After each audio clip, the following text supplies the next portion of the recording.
లోకా సమస్తా సుఖినో భవంతు, సర్వే జనా సుఖినో భవంతు. సాధనతో పరిపూర్ణత. 1 విశ్వాసము, 2 అవగాహన, 3 అనుభూతి. ఈ 3 దశలలో జ్ఞానం పెంపొందుతుంది. సుగుణాలు కూడా 3: నీతి, విద్యుక్త ధర్మ నిర్వహణ, దాతృత్వము.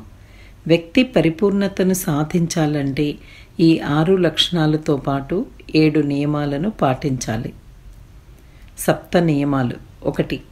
జీవిత లక్ష్యము, అవసరాలు మరియు కోరికలన్నిటినీ విశ్లేషించి ఎలాంటి విభేదం లేకుండా నెరవేర్చుకోవడం. 2. పరిస్థితులు, అవకాశాలన్నిటినీ జాగ్రత్తగా గమనించి అర్థం చేసుకోవడం. 3. ప్రకృతి నియమాలను, కార్యకారణ సూత్రాలను సంపూర్ణంగా అర్థం చేసుకోవడం. 4. బాధ్యతలన్నిటినీ ఒక పట్టికగా వ్రాసి వాటిని నెరవేర్చుకునే విధానాలను తయారు చేసుకోవాలి. 5.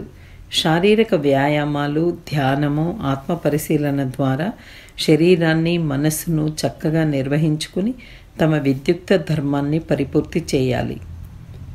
6. నిరంతర ప్రయత్నం చేస్తూ మనోవాక్కాయ కర్మలను ఎరుకతో సహజ స్థితిలో నుంచడం. 7.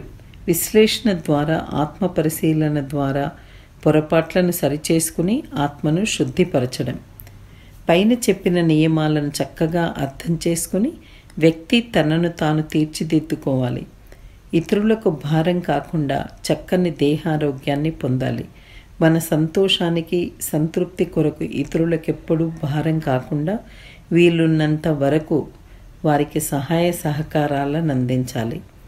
ప్రయత్నించండి. సాధనతో పరిపూర్ణతను సాధించగలరు.